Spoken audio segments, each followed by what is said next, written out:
queridos irmãos, como é gostoso passarmos um dia inteiro na presença do nosso Deus. E agora nós vamos continuar o estudo do livro Caminho a Cristo. Esse estudo que está sendo tão especial na nossa vida. E agora nós vamos estudar o capítulo 5. O capítulo 5 tem o tema consagração, ou o desejo de ser bom.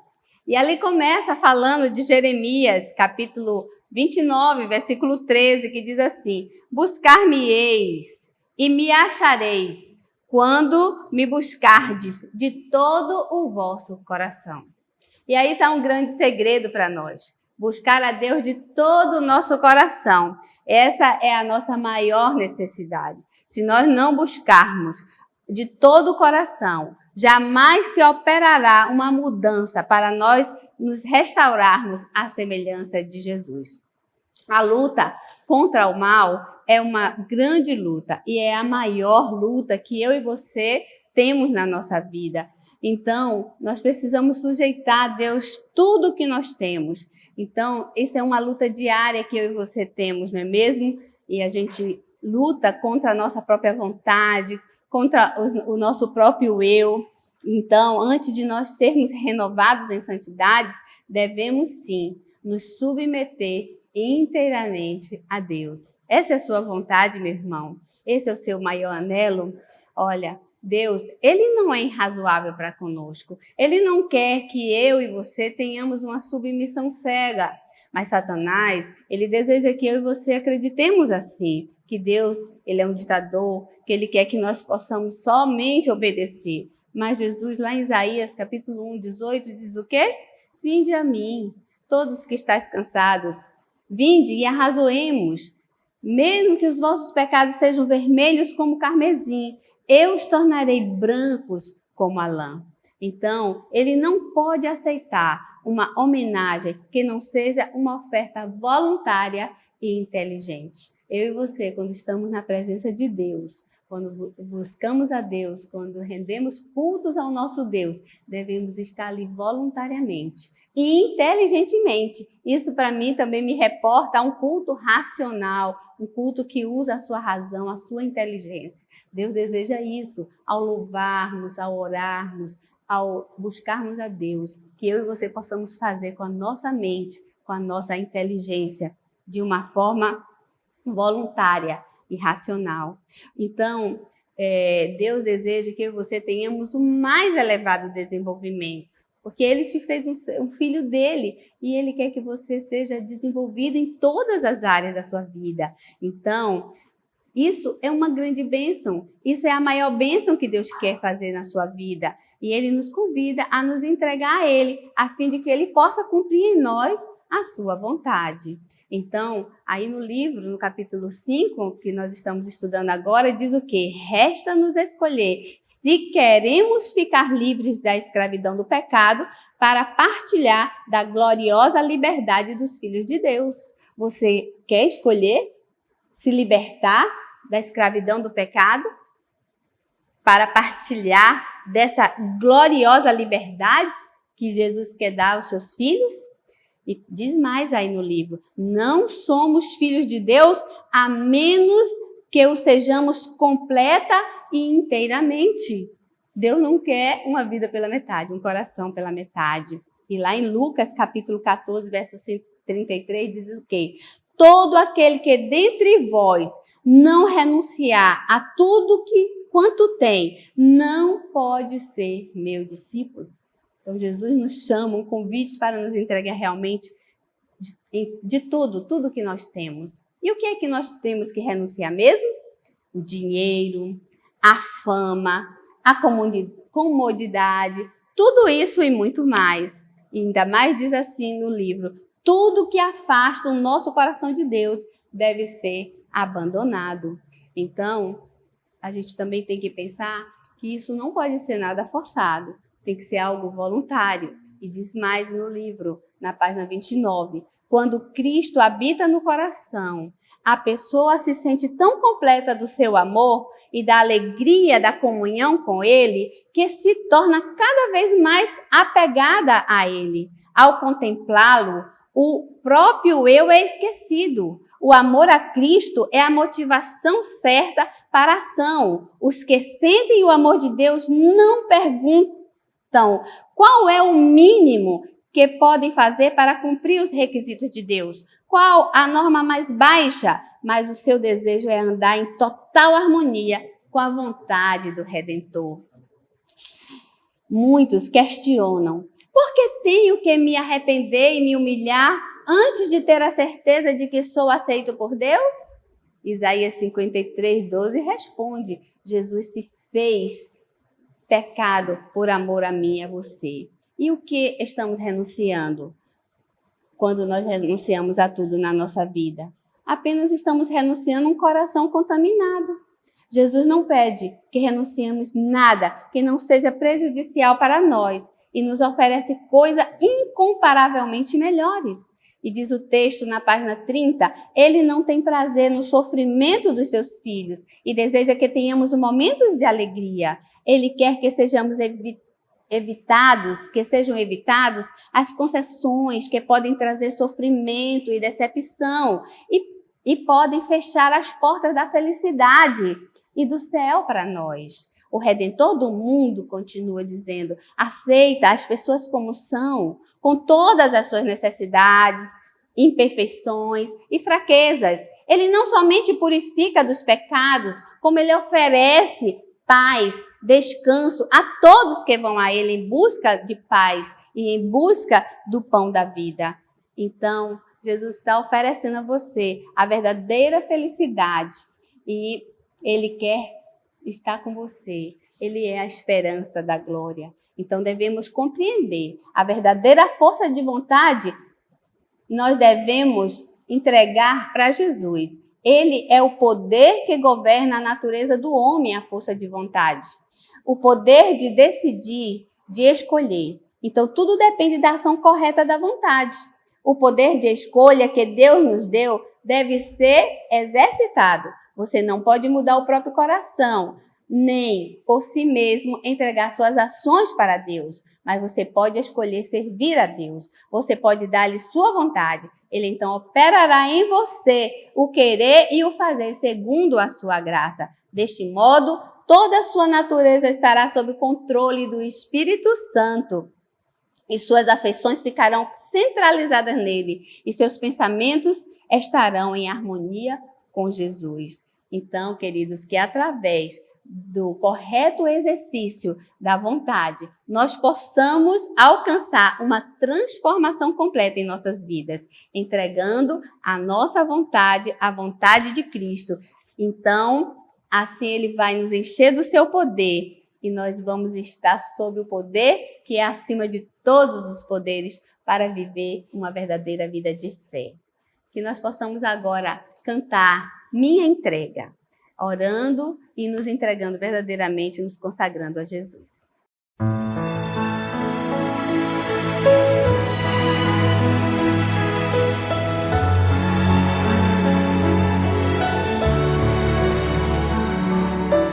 Preciso me entregar, Senhor.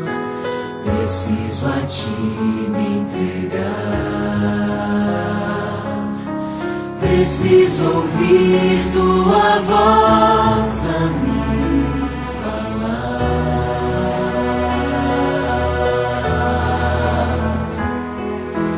Não tenho nada a Te oferecer, somente um coração puro e pecador. Mas aqui estou, me aceita, Senhor.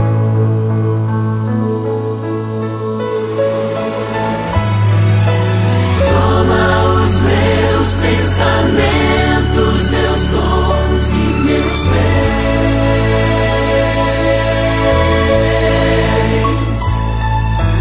Toma o meu coração e tudo que Ele tem.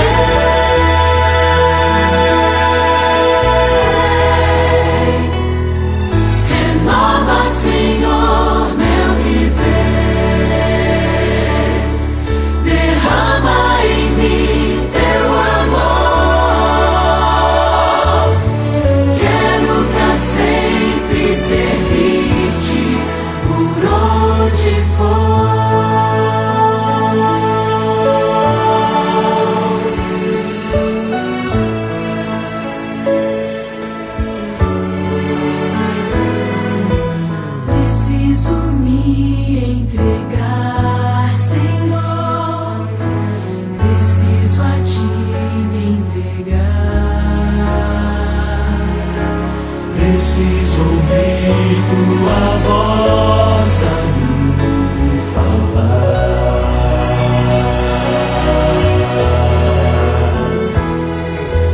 Não tenho nada a te oferecer, somente um coração puro e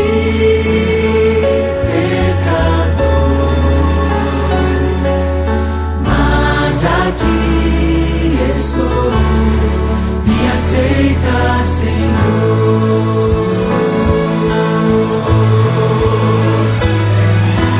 Toma os meus pensamentos, meus dons e meus bens.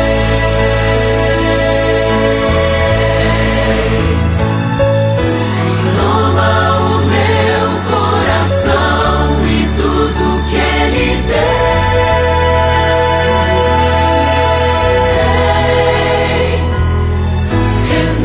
Senhor, meu viver, derrama em mim teu amor. Quero pra sempre servir-te por onde for.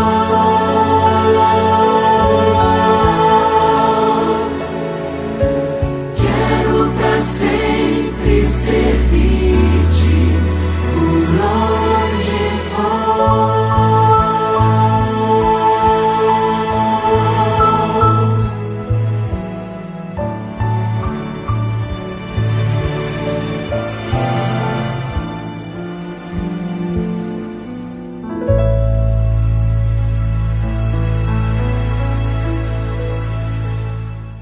Como foi gostoso passar esse momento estudando o capítulo 5 do livro Caminho a Cristo. Que mensagem poderosa! Oxalá que todos nós possamos ter um coração aberto para receber essa impressão maravilhosa do Espírito de Deus nesse dia de jejum e oração. E agora nós vamos orar. E o nosso motivo de oração é pela restauração do culto familiar em nossos lares. O que está faltando para se restaurar o culto familiar no seu lar? Será que é acordar mais cedo? Será que é se organizar melhor? Fazer uma agenda do tempo de cada dia? Eu não sei. Vamos orar por isso agora? Oremos então.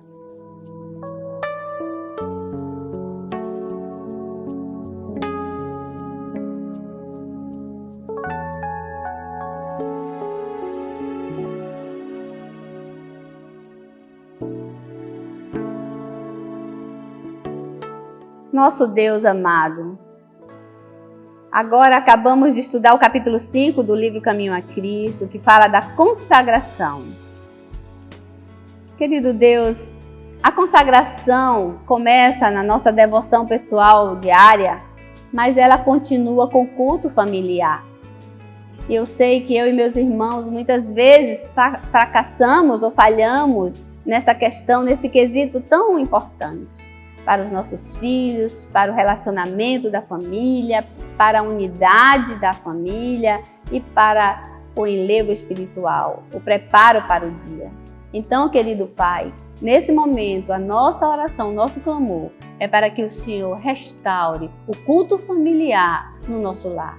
Nos dê sabedoria, nos dê a impressão do Teu Santo Espírito e nos ajude a organizar a nossa vida de tal forma que o culto familiar jamais seja esquecido e olvidado, porque quando nós deixamos de fazer o culto familiar, nós estamos mandando um recado para as hostes do mal, que a nossa casa está entregue para eles. Ó Senhor, livra-nos do mal e nos abençoa no culto familiar diário em nosso lar, pela manhã e à noite. É o que te pedimos em nome de Jesus. Amém. 10 razões para realizar classes bíblicas. Primeira, as classes bíblicas fazem parte da ordem de Cristo. Jesus ordenou: vão por todo o mundo e preguem o evangelho a toda criatura. Marcos 16:15. Segunda, somos todos testemunhas do amor de Jesus. Atos 4:20 diz que não podemos deixar de falar das coisas que vimos e ouvimos. Terceira, precisamos continuar o ministério evangelístico de Cristo. João 8,31 afirma: se vocês permanecerem na minha palavra, são verdadeiramente meus discípulos. Quarta, para sermos sábios nas coisas espirituais. De acordo com Provérbios 11:30, o fruto do justo é árvore de vida, e o que ganha almas é sábio. Quinta, Deus nos pedirá contas das pessoas ao nosso redor. Em Ezequiel 3,18, Deus diz: quando eu disser ao ímpio, você certamente morrerá, e você não o avisar e nada disser para o advertir do seu mau caminho, para lhe salvar a vida, esse ímpio morrerá na sua maldade, mas você será responsável pela morte dele. Sexta, temos o privilégio de ser representantes de Jesus. Portanto, somos embaixadores em nome de Cristo, como se Deus exortasse por meio de nós. Segunda carta aos Coríntios 5:20. Sétima, gratidão a Deus por suas bênçãos. Restitui-me a alegria da tua salvação e sustenta-me com um espírito voluntário. Então ensinarei aos transgressores os teus caminhos, e os pecadores se converterão a ti. Salmos 51, 12 e 13. Oitava, é um método eficaz para alcançar mais pessoas. De acordo com Mateus 9:37, a seara é grande, mas os trabalhadores são poucos. As classes bíblicas ajudam a alcançar mais pessoas em menos tempo. Nona, porque Jesus nos orientou a ensinar. Mateus 28:20, na Nova Versão Transformadora, diz: ensinem esses novos discípulos a obedecerem a todas as ordens que eu lhes dei. Décima, porque o amor de Cristo nos motiva. Segunda carta aos Coríntios 5:14. E se o amor de Cristo nos motiva, isto é suficiente.